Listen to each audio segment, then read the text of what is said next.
नमस्कार, NDTV India में आपका स्वागत है। मैं हूं मनोरंजन भारती और सीधे चलते हैं कुआलालंपुर, जहां से संजय झा हमारे साथ जुड़ रहे हैं। और आपको बता दूं कि ये जो 7 सांसदों का डेलीगेशन गया था, उनमें से एक के मुखिया हैं इंडोनेशिया, मलेशिया, कोरिया, जापान और सिंगापुर पहुंचे हैं। संजय जी, आपका बहुत बहुत शुक्रिया है। अपना एक्सपीरियंस शेयर कीजिए, खासकर इंडोनेशिया और मलेशिया, जहाँ पर साइजेबल मुस्लिम पॉपुलेशन है। क्या क्या किया आप लोगों ने वहाँ?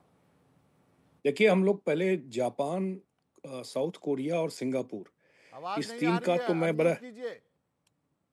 हाँ, इस 3 का तो मैं स्पेसिफिक बता सकता हूँ आपको। हेलो, आवाज़ आ रही है मेरी?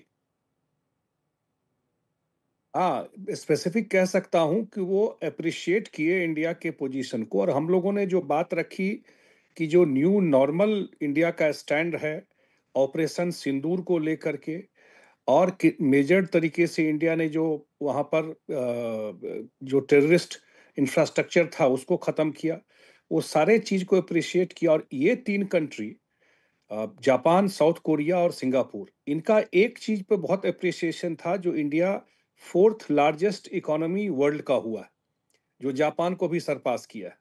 तो ये एक बड़ा अप्रिसिएशन था कि कंट्री में इतना डेवलपमेंट प्रोग्रेस ये हो रहा है इस कंट्री में।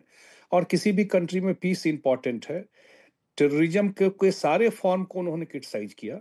हम लोगों ने कुछ स्पेसिफिक बातें भी रखी जिसको उन्होंने पॉजिटिव रिस्पांस किया। इस कंट्री में हम लोग वहाँ के विदेश मंत्री, वहाँ के पूर्व प्रधानमंत्री, वहाँ में जो एम्बेसडर रहते हैं दूसरे कंट्री के उस कैपिटल में, उनका अलग से उनके थिंक टैंक इन सब, या इंडियन डायस्पोरा, उनसे मिले।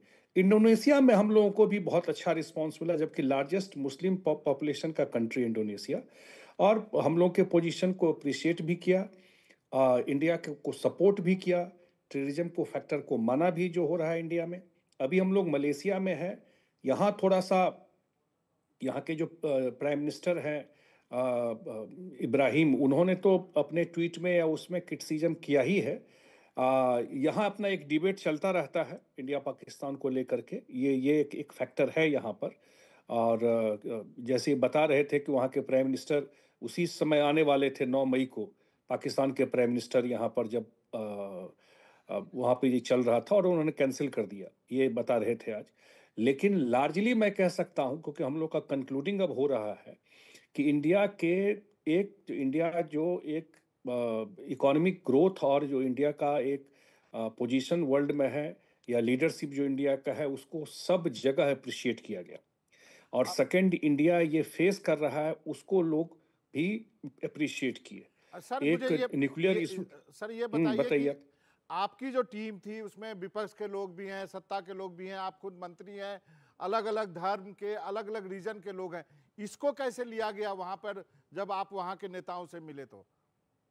मैं अभी मंत्री नहीं हूँ बाबा, लेकिन जी ये मैं लीडर हूँ इस टीम का। जी लेकिन जी, आप लीडर हैं। सबसे बड़ी बात है, ये ज़्यादा अप्रिशिएट किया गया इस बात को, कि जब हम लोगों ने कहा कि 1.4 बिलियन इंडियन के तरफ से हम लोग आए हैं, सारे अपोजिशन और रूलिंग पार्टी के लीडर एक साथ आए हैं और एक वॉइस में बात कर रहे हैं। हमारे साथ जितने हमारे टीम में हैं, अभिषेक बनर्जी, सलमान खुर्शीद साहब, जॉन ब्रिटास, अपराजिता सारंगी, ब्रिजलाल, जितने हमारे टीम में साथी हैं, हिमांग जोशी, हमारे बरुआ जी, सब लोग एक वॉइस में बात किए।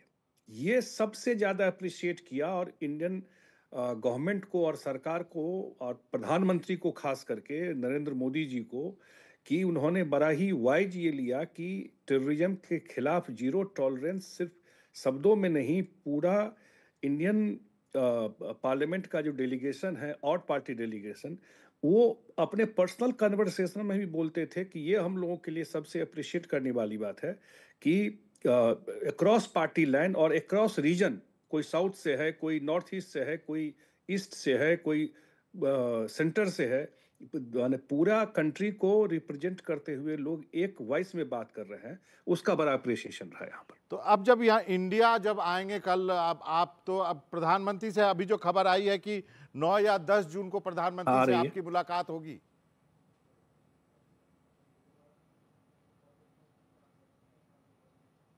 संजय जी, जी जी बोलिए ना आप। मैं ये पूछ रहा हूं कि जब आप इंडिया आएंगे तो कहा, अभी जो खबर आई है 9 और 10 जून को आपको प्रधानमंत्री से आप लोगों की मुलाकात होगी ब्रीफ करने के लिए।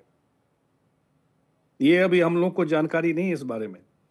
हम लोग तो अभी जस्ट मीटिंग से निकले हैं जी, और अभी आगे एक मीटिंग में और जाना है। तो अब तो पूरा कुल मिलाकर कैसा अनुभव रहा आपका?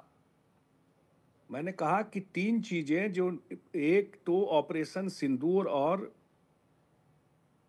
टेररिज्म पर जीरो टॉलरेंस इंडिया का है, और न्यू न्यू नॉर्मल जो प्रधानमंत्री ने कहा है कि अगर इंडिया में कोई टेररिस्ट एक्ट होगा तो it is act of war, ये माना जाएगा। इंडस वाटर ट्रीटी के बेंच के बारे में भी लोगों ने पूछा। हम लोगों ने बताया कि कैसे प्रियम्बल में, इंडस वाटर ट्रीटी के प्रियम्बल में है फ्रेंडशिप एंड कोऑपरेशन। और जब कोई फ्रेंडशिप कोऑपरेशन बचाए नहीं तो कौन बात का ट्रीटी? और ये कौन ऐसा कंट्री होगा दुनिया में, हम लोग को नहीं देखे हैं, जो अपना 80% पानी दूसरे कंट्री को दे देता है। ये कैसे ट्रीटी हुआ? ये भी एक बड़ा प्रश्न चिन्ह है कि कैसे कोई अपना पानी दे देगा दूसरे कंट्री को। ये तो दुनिया में कहीं, शायद हमको नहीं पता ऐसा कोई ट्रीटी हुआ है। तो ये बताया, ये भी बताया कि भाई क्लाइमेट चेंज हो गया। इंडिया 3 साल से कह रहा है कि इंडस ट्रीटी को रिव्यू कीजिए, इंडस वाटर ट्रीटी को। क्लाइमेट चेंज हो गया, टेक्नोलॉजी में चेंज हो गया, डेमोग्राफी चेंज हो गया है, इस पर उनका क्वेश्चन रहता था। तो ये जब हम लोगों ने एक्सप्लेन किया तो उनको समझ में ये बात आई। मुझे लगता है कि बहुत ही वाइज डिसीजन भारत सरकार का रहा। ऑल पार्टी डेलीगेशन से जाने से एक वॉइस में बात गई आपको टेररिज्म के खिलाफ पूरे दुनिया में जहां हम लोग गए, और अक्रॉस टेबल हम लोगों को इस पे सपोर्ट मिला।